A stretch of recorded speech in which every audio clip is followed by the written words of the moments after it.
Crank up the volume and get ready for real-world bird hunting by listening to the Wingmen podcast by Eastman's. Now your host, Todd Helms.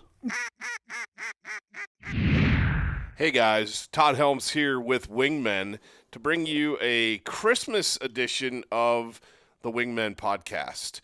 Everybody's out hunting, and it's that time of year for the waterfowler especially, but late season upland guys getting after it.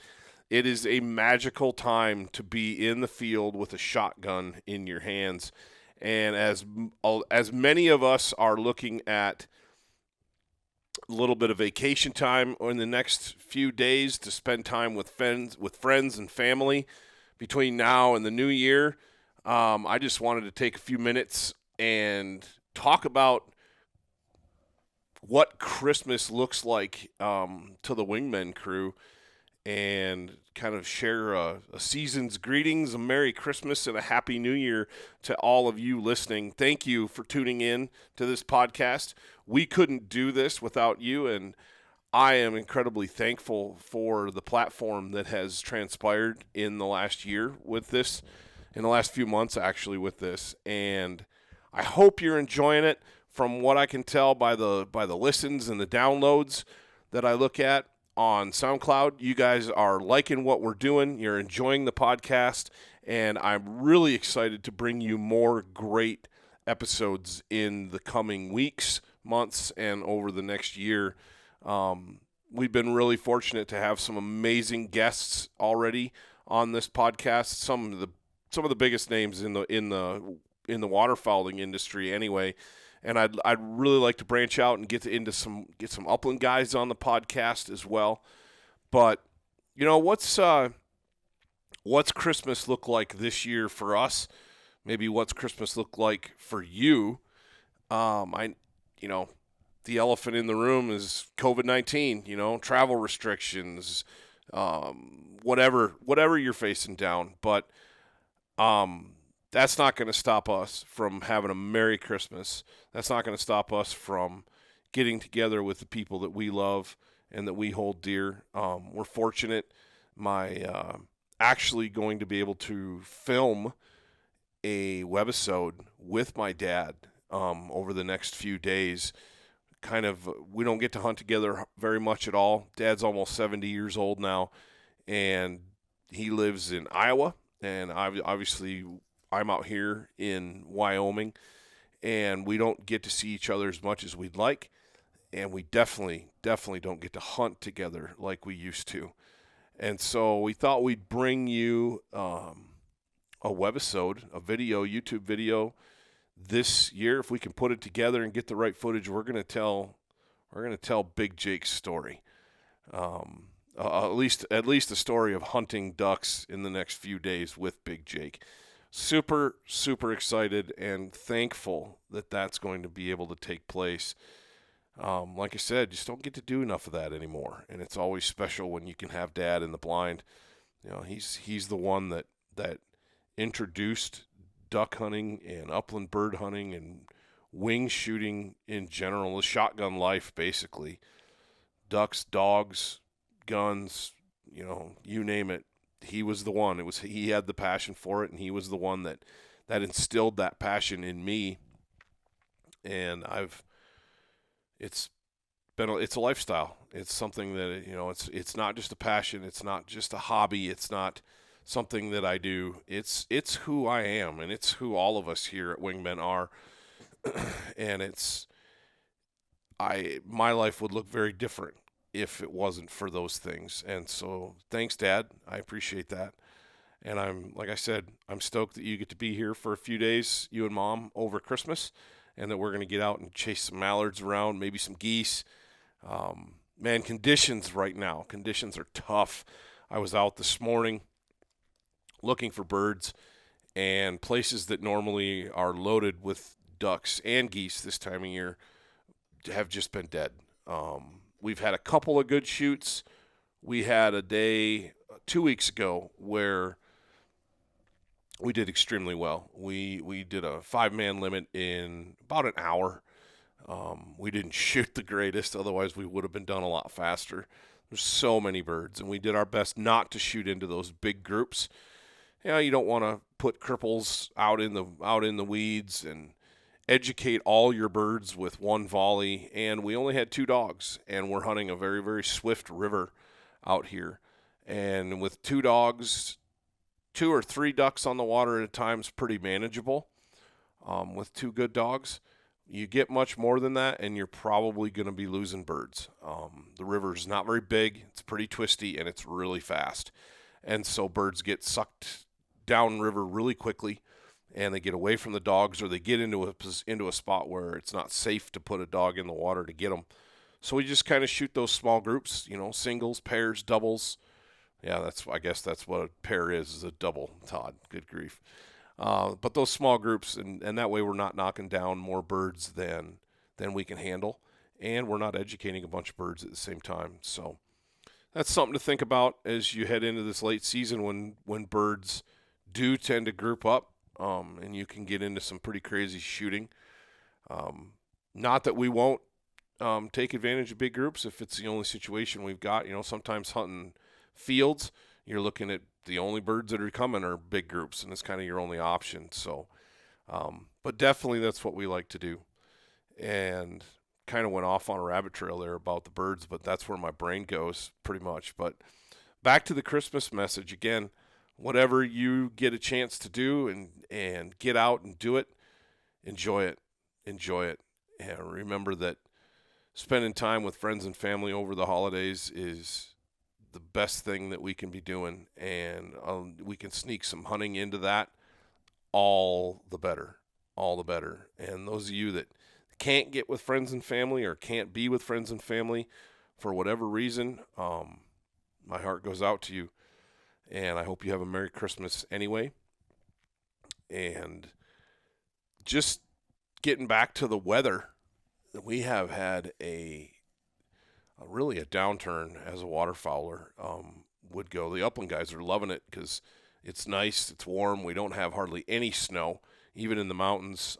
I did a little chucker hunt foray this weekend, and there was no snow, just little skiffs here and there, drifts here and there. It's crunchy, which makes it a little easier for the dog to get around. But we just did a quick jaunt because Mac doesn't do the uplands as well as he used to. He's good for about 2 hours, and that's about max because he's getting up there. So he can still handle geese and ducks, the retrieving stuff just fine, but upland is getting tougher on him. So. But yeah, the upland guys are loving this warm weather, and the waterfowl guys are really whining. You guys in Montana, north of us, probably North Dakota too, I'm assuming. Goodness, you got to be loving this right now. This late season mild weather that you're getting. All of the birds that we normally have are stacked up north of us in Montana. Like I said, we do have some. Fairly localized, but the big groups, the big wads that we kind of rely on, both ducks and geese they're up 100 miles north of us, 150 miles north of us, all the way up to, I would say probably the guys on the Missouri are still killing birds pretty well, but the Yellowstone's loaded. From what I hear, a couple guys I talked to that live up there are doing pretty well, having a good time. So I may have to sneak up there over the Christmas holiday. That would be It'd be a lot of fun. We do have some plans to try to film an episode in Montana this year. We'll see if we can bring that to you. Hopefully that'll work out, but you never know. This year, 2020 has been crazy, and I'm not expecting 2020 to begin much differently. So we'll see what the birds do. Obviously, that's everything we do in waterfowl depends on birds. If we don't have birds, we can't go. But we're going to do our best to get you a very unique hunt from a part of Montana that I'm not going to divulge just yet, but excited to go on that with some friends of ours. Hopefully that'll pan out here in the next few weeks, and we can bring that to you. Oh, man. Christmas. This weather is, like I said, it's killing us right now. I was out scouting this morning, and as I said, just not much going on. So we're going to have to branch out, and the best part of it is over the Christmas holiday, we're going to have some time to do that. and hopefully lay down some killer content. One of the things that we're going to try to do is bring you a podcast from the blind so we can actually, I don't know, I don't hear a lot of those, and it's something that I want to try and have it be authentic. Absolutely 100% authentic. So what I wanted to get into today is obviously lay out some of the things that we've got coming in the next year, but also bring you a Christmas message. My Christmas message is just going to come from what's kind of weighing on my heart right now. I look back at the last year with COVID and with the fracturing of our country along ideological and political lines, and it makes me uncertain about the future. And honestly, it's made it hard to get into the Christmas spirit this year. But I'll be real honest with you. Over the last few days, I've seen an outpouring of love and kindness and humanity, not only in the hunting world. People are starting to post things on social media. Christmas is really starting to ramp up. People are starting to make some pretty good posts on their social media feeds, and it's brought happiness, it's brought joy, and helped me kind of ramp up the Christmas spirit. But more than anything, I've been reflecting on the last year and where we're at and what's been happening. And on the one hand, I'm sad for where we are as a country.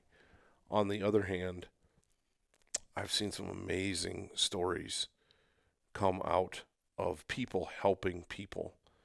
And when I think about those things, when I think about some of the things that we've gotten to be able to do through Eastman's, our parent company, on the hunting side of things, man, it just makes you smile. And it makes me prouder than ever, not only to be a hunter, but to be an American. And I'm very excited about 2021 because I think that as a country, we can make 2021 better than 2020. And I'm excited for the possibilities that brings. And Christmas is the best time of year to start. I want to encourage you this Christmas to look around you and look for need. Look for a place a situation or a place that you can help, that you can be light for someone who definitely needs it. Because there's people in all of our communities right now that have been heavily impacted by the events that have happened with COVID and with just the state of our being in our country at the moment. And I can't think of a better way to say it's going to get better. Everything's going to be okay. You know, we may be staying 6 feet apart and wearing masks, but we're right here. We're all in this fight together. And I think we need that. In fact, I know we need that now more than ever. And I want to encourage you to look for those opportunities. Maybe look for a neighbor you can get out in the duck blind. Maybe reach out to someone you haven't talked to in a while and you're not sure how they're doing, haven't heard from them, haven't talked to them. Reach out to them. Just phone call, say hi, talk hunting stories, talk dogs, talk guns. You know, we have a tendency to just get in our little social media worlds these days, which I'll be honest with you, I'm guilty of it too. But we have a tendency to not look beyond that. And it's sad because it's easy to get wrapped up in social media and not remember that there's a wider world, that there's a bigger world.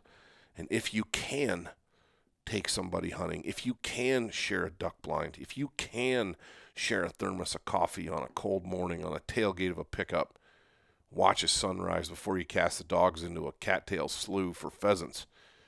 You know, if you can sit in an A-frame blind and enjoy a sub-zero goose hunt where maybe you kill limits and maybe you don't, but you're making memories. If you can pull that off, do it. Do it. Because that is what separates us as hunters and us as Americans from everybody else who's struggling with us with these events of 2020. And I look back at the best memories of 2020, and with the exception of my son being born last September, every single best memory has come from the outdoors, has come from either fishing or hunting with people, with other people. I've had some great solo times too, and I cherish those. But man, at Christmas, you think about folks, I think about people, and about getting in the field with people and enjoying all that God has blessed us with in this great country. Anyway, probably rambling a little bit there, but I just wanted to bring you a little bit of what was on my mind this Christmas. I'm looking forward, like I said, to bringing you a whole bunch more killer content in the year to come. I've got a pile of cool guests lined up, and we've got a pile of good conversation headed your way. It's slowed down a little bit right now. Everybody's hunting.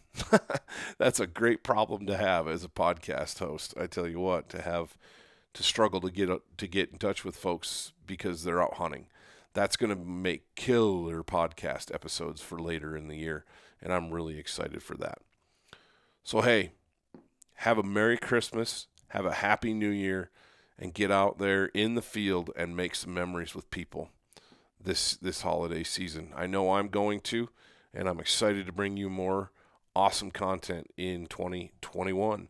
Stay tuned. We've got lots of stuff coming. You guys are killing it on Facebook for us, and I appreciate that. And we're excited to keep upping the YouTube game and the Instagram game as well, so we can do all that cool stuff. And I wanted to say thank you again, though we just wrapped up our big giveaway a couple weeks ago.